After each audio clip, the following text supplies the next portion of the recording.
মহামারীর পরে আসবে সানাওয়াতুজ জালাজিল, ভূমিকম্পের বছরগুলো। মানে বছর ধরে, বছরের পর বছর ধরে পৃথিবীতে বিভিন্ন জায়গায় ভূমিকম্প হতে থাকবে। কে বলেছেন? নবী সাল্লাল্লাহু আলাইহি ওয়াসাল্লামের কথা কি সত্য না মিথ্যা? আস্তাগফিরুল্লাহ, সত্য না মিথ্যা? সত্য। তার মানে একটা হাদিস পেলাম, নবীজি বলেছেন কিয়ামতের আগে আগে কি হবে? ভূমিকম্পের বছরগুলো আসবে। ভূমিকম্প আসবে না, ভূমিকম্পের বছরগুলো আসবে। একটা হাদিস মাথায় নেন। 2 নাম্বার, নবীজি বলছেন কিয়ামতের 10টা আলামত আছে। কয়টা? 10টা। তার মধ্যে 1 নাম্বার আলামত হচ্ছে দাজ্জাল। কি নাম? দাজ্জাল। আচ্ছা, ওইদিকে আলোচনা নিচ্ছি না আজকে। 2 নাম্বার হচ্ছে ইয়াজুজ আর মাজুজ, এটাও অন্য লেকচারে শুনে নিন। 3 নাম্বার ঈসা আলাইহিস সালামের আগমন। 4 নাম্বার দাব্বাতুল আরদ, জমিন থেকে প্রাণী বের হবে। 5 নাম্বার ইয়েমেন থেকে আগুন বের হবে। ইয়েমেন থেকে আগুন বের হবে। 6 নাম্বার দুখান, ধোঁয়া, ধোঁয়া দিয়ে পৃথিবী ছেয়ে যাবে। 7 নাম্বার, 8 নাম্বার, 9 নাম্বার, এগুলো হচ্ছে 3টা বড় বড় ভূমিকম্প, ভূমিধস, যেটা হবে একটা পৃথিবীর পূর্বে, একটা পশ্চিমে, একটা মাঝখানে। পৃথিবীর পূর্বে মানে এই পুরো আমাদের সাবকন্টিনেন্ট সহ পুরো পূর্ব দিক, একদম ইন্দোনেশিয়া, মালয়েশিয়া, সব জায়গা পূর্ব দিক। পশ্চিম মানে পুরো পশ্চিমা সভ্যতা। আর মাঝখান মানে এই জাজিরাতুল আরবিয়া, মাঝখান। এই 3টা ভূমিকম্প হবে পৃথিবীতে, এখনো আসা বাকি আছে। বড় বড়, এগুলোতে ভূমি কাঁপবে না, ভূমি ধসে যাবে। কি হবে? নবীর কথা কি ভুল হবে?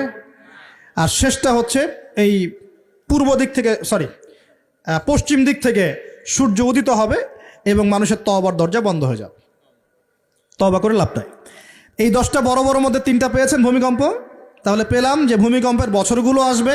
আরও পেলাম কি বড় বড় 3টা হবে, পূর্বে একটা, পশ্চিমে একটা, মাঝখানে একটা। আর কোন পাপের কারণে হবে সেটা কিন্তু অন্য আয়াতগুলোতে আমরা দেখলাম।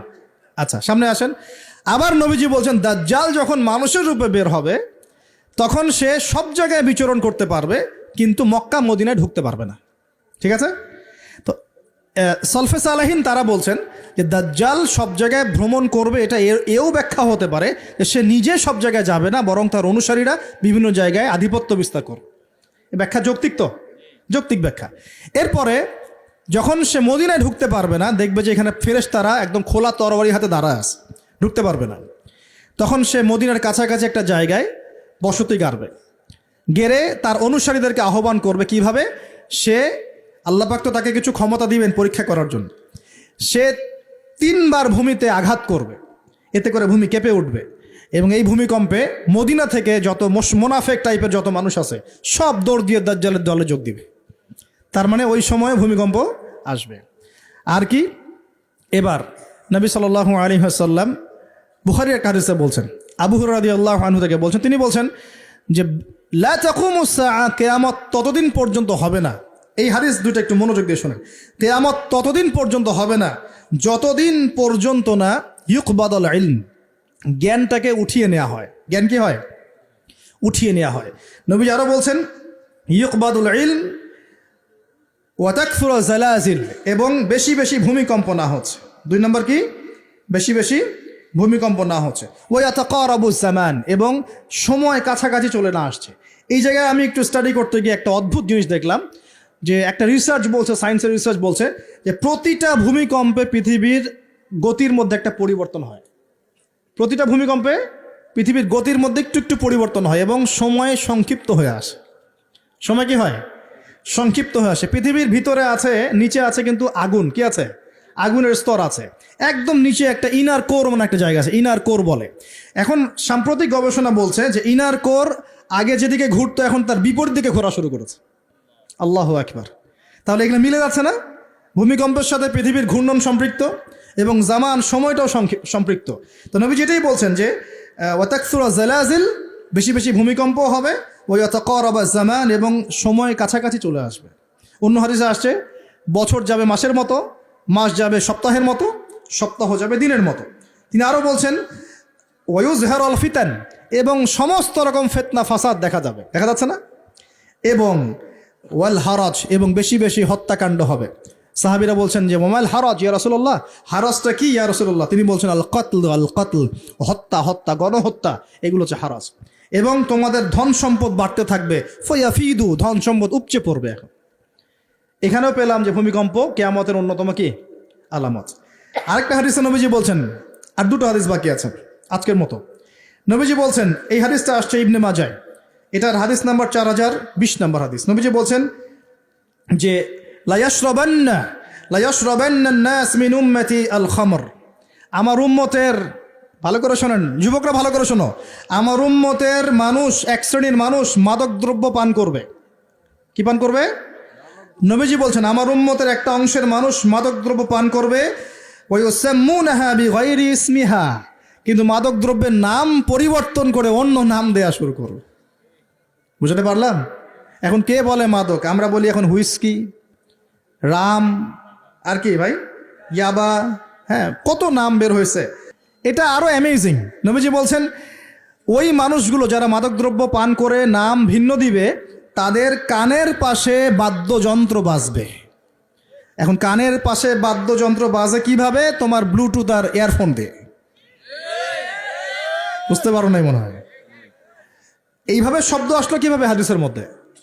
নবীজি এভাবে শব্দ প্রয়োগ করলেন কেন? যে ওয়ায়ুযাফু আলা রুউসিহিম বিল মাআজিফ, তাদের মাথার পাশে, কানের পাশে বাদ্যযন্ত্র কেমন করে বাজবে?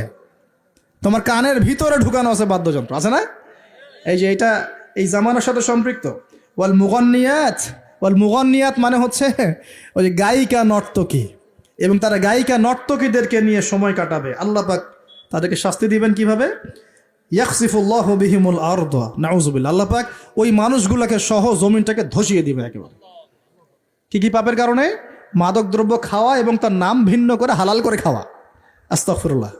2 নম্বর হচ্ছে বাদ্যযন্ত্র, কি কানের পাশে বাদ্যযন্ত্র প্লে করা। আর মুগান্নিয়াত মানে হচ্ছে নর্তকী, গায়িকাদেরকে নাচানো।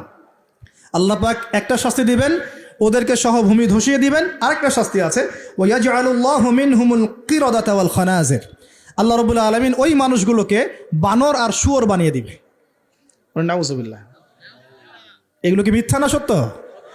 সাদাকাল্লাহুল আযীম ওয়া সাদাকা রাসূলুল কারীম। আল্লাহ পাক সত্য বলেছেন, তার রাসূল সত্য বলেছেন। সর্বশেষ হাদিস, আজকের মাহফিলের সর্বশেষ হাদিস, এবং এই হাদিস থেকে আমরা বুঝতে পারবো কি পাপ আমাদের করা যাবে না, আর কি পাপ করলেই শাস্তিটা আসবে। হাদিসটা হচ্ছে আন আবী হুরায়রা রাদিয়াল্লাহু আনহু قال قال رسول الله صلى الله عليه وسلم إذا اتخذ الفيء دولا। ভালো করে শুনেন, নবী সাল্লাল্লাহু আলাইহি ওয়াসাল্লাম বলেছেন, যখন গনিমতের মাল বা রাষ্ট্রীয় সম্পদগুলোকে ব্যক্তিগত মাল মনে করা হবে। এক নম্বর কি? যখন গনিমতের মাল বা রাষ্ট্রীয় যুদ্ধলব্ধ সম্পদগুলোকে নিজের মনে করা হবে। ওয়াল আমানাতু মাগনামান, এবং আমানত রাখা হলে সেটাকে কি মনে করা হবে? গনিমত। আমানত রাখা হলে গনিমত মনে করে খেয়ে ফেলবে আর কি, মানে লুট করে খাবে। ওয়াজ যাকাতু মাগরামান, এবং জাকাত, এই জাকাতের বিধানটাকে খুব বোঝা মনে করা হবে। জাকাত খুব বার্ডেন, খুব বোঝা। 3 নম্বর 4 ওয়া তুআল্লিমা লিগাইরিদ দ্বীন, দ্বীনের জ্ঞান বিবর্জিত শিক্ষা চালু করা হবে। সুবহানাল্লাহ। মিলতেছে কি না? দ্বীনি জ্ঞান বিবর্জিত, ধর্ম বিবর্জিত শিক্ষার প্রচলন হবে। ও আতআর রাজুলু ইমরাআতাহ, এবং এই যে পরিবারের কর্তা যারা আছে এরা সব মহিলার আঁচল ধরে বসে থাকবে। বুঝতে পারতেছেন না? পরিবারের কর্তারা স্ত্রীদের আঁচল ধরে ঘুরবে। আর কি করবে? ওয়াক্কা উম্মাহ, এবং তার মায়ের অবাধ্য হবে, মানে মায়ের চাইতে বউকে বেশি প্রাধান্য দিবে, বউয়ের আঁচল ধরে ঘুরবে। আর নবীজি বলছেন ওয়াল আদনা সাদিকাহ, বন্ধু বান্ধবকে খুব কাছে টেনে নিবে, বন্ধু বান্ধবকে কাছে টেনে নিয়ে ওয়াকসা আবাহ, তার বাবাকে দূরে ঠেলে দিবে। মিলতেছে কি না? বুঝতেছেন না কথা? আবার বলতেছি, যখন গনিমতের মালকে ব্যক্তিগত মাল মনে করা হবে, আমানত রাখা হলে লুট করে খেয়ে ফেলা হবে, যখন জাকাতটাকে বার্ডেন মনে করতেছে, বোঝা মনে করতেছে, যখন ধর্ম বিবর্জিত শিক্ষা চালু হচ্ছে, যখন একজন ব্যক্তি তার মাকে কষ্ট দিয়ে মায়ের চাইতে বেশি স্ত্রীকে প্রাধান্য দিচ্ছে, তার আঁচল ধরে ঝুলছে, আর যখন এই ছেলেপেলেগুলো বন্ধুকে কাছে টেনে নিচ্ছে, বাবাকে দূরে ঠেলে দিচ্ছে, আর কি হচ্ছে? ওয়াজহারাতিল আসওয়াতু ফিল মাসাজিদ, সুবহানাল্লাহ, যখন মসজিদের মধ্যে শোরগোল হট্টগোল বেড়ে যাচ্ছে। কি হচ্ছে না? যখন মসজিদের মধ্যে শোরগোল হট্টগোল বেড়ে যাবে, এবার রাগ করেন না, এটা হাদিসে আছে, আমি বলছি, অনুবাদ করছি। ওয়াসাদা কবিলাত ফাসিকুহুম, এবং কোন কবিলা মানে গোত্র বা সমাজের নেতৃত্ব দিবে ওদের মধ্যে সবচেয়ে ফাসেক ব্যক্তি, সবচেয়ে পাপাচারী ব্যক্তি। এটা নবীজি বলছেন। আরও তিনি বলছেন ওয়াকানা জাঈমুল কওমি আরযালাহুম, এবং সমাজের সবচেয়ে নিম্ন শ্রেণীর মানুষকে সমাজের কর্ণধার করা হবে। তিনি আরও বলছেন ওয়াকরিমার রাজুলু মাখাফাতা শাররিহ, কোনো মানুষকে সম্মান করা হবে তার ভয়ে। কিসে? ভয়ের চোটে সম্মান করা হবে। সম্মান মন থেকে আসবে না, ভয়ের চোটে সম্মান করা হবে। আরও বলছেন ওয়াজহরাতিল কয়নাত ওয়াল মাআজিফ, একটু আগে বললাম ওয়াজহরাতিল কয়নাত মানে বেশি বেশি নর্তকী আর বাদ্যযন্ত্র দেখা যাবে, এবং ওয়াসুরিবাতিল খুমর, এবং যখন মাদক দ্রব্য সমূহ পান করা হবে। এই কাজগুলো যখন হবে তখন তোমরা শুনে রাখো। আরেকটা আছে ওয়ালা'না আখিরি হাযিহি উম্মতি উলাহা, উম্মতের শেষের দিকের মানুষরা পূর্ববর্তী থেকে গালি দেওয়া শুরু করবে। এই শেষ জামানার মানুষগুলো সোনালী যুগের মানুষদেরকে গালি দেওয়া শুরু করবে। এটা করতেছে না মানুষ এখন?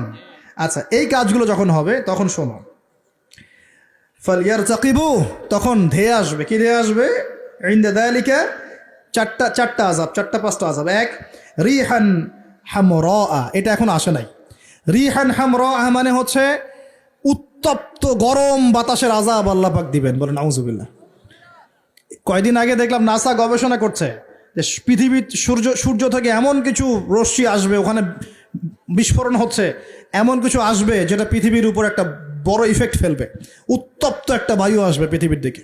নবী হাদিসে সেটাই বলেছেন যে ওয়ারিহান হামরাআন মানে উত্তপ্ত গরম একটা বাতাস আযাব হিসেবে পৃথিবীতে আসবে। এক। দুই নম্বর আযাব আসবে ওয়াজালজালাহ, এবং বেশি বেশি ভূমিকম্প, যেটা বললাম। আর কি আসবে? ওয়াখসফান, ভূমি ধসে যাবে, মাটিতে ধসে যাবে। ওয়ামাসখান, এবং চেহারা সুরত আকৃতি মানুষের বিকৃত হয়ে যাবে। ওয়াকযফান, এবং আসমান থেকে পাথর বর্ষণ করা হবে। এই পাঁচটা আযাব আসবে কখন? যখন এই 14-15টা পাপ তোমরা করতে থাকবে। প্রিয় ভাইরা, আমরা আজকের আলোচনা থেকে যথেষ্ট জ্ঞান নিয়েছি। সর্বশেষ যে কথাগুলো বলে শেষ করবো সেটা হলো, এক, আল্লাহ পাকের পক্ষ থেকে কাফের মুশরিক মুনাফিকদের উপরে এগুলো অবশ্যই আযাব হিসেবেই আসবে, আসবে না? আর মুমিন মুসলিমদের উপর যদি এগুলো চলে আসে, বুঝতে হবে আল্লাহ আমাদের ভালো চাচ্ছেন, আমরা তওবা করে যেন ফিরে আসি, আল্লাহ এটাই চাচ্ছেন। অথবা এর মধ্য দিয়ে আমাদের গুনাহগুলো আল্লাহ মাফ করবেন। আল্লাহ রাব্বুল আলামিন আমাদের সবাইকে আসমানের সমস্ত বিপদ, জমিনের সমস্ত বালা থেকে হেফাজত করুন, এবং আল্লাহ পাকের আযাব নেমে আসে এমন পাপগুলো থেকে বেঁচে থাকার তৌফিক দান করুন। আমরা আজকের এই সংক্ষিপ্ত আলোচনায় যে পাপগুলোর নাম জেনেছি, এই সমস্ত পাপ থেকে আল্লাহ আমাদের সবাইকে বেঁচে থাকার তৌফিক দান করুন। এক নাম্বার শিখেছি, একটু শেষ করি। এক নাম্বার শিখেছি শয়তানের তাবেদারি করা, করব কি আমরা? আল্লাহ মাফ করুক। আবার শিখেছি হিংসা বিদ্বেষ করব।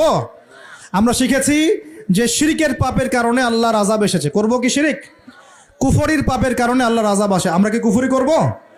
আমরা শিখেছি অহংকারের কারণে আল্লাহর আযাব আসে। বসেন, আমরা শিখেছি যে সত্যকে প্রত্যাখ্যান করা, আমানতের খেয়ানত করা, মাপে কম দেয়া, হ্যাঁ, অন্যদের উপর অত্যাচার জুলুম করা, মানুষকে প্রহার করা, সমকামিতা, এইসব পাপের কারণে আল্লাহর শাস্তি নেমে আসে। আর আমরা এই হাদিসগুলোর মধ্যে দিয়ে জানলাম যে ভূমিকম্প কিয়ামতের আগে আগে বেশি হবে। কোন কোন পাপের কারণে হবে আমরা শিখলাম।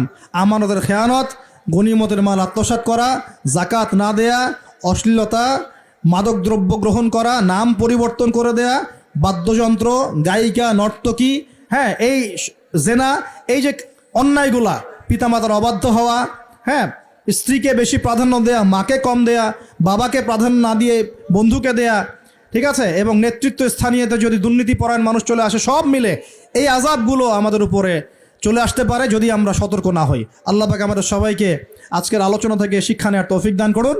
আল্লাহ পাকের আযাব থেকে বেঁচে থাকার জন্যে আল্লাহ পাকের হুকুম আহকাম মেনে চলার তৌফিক দান করুন।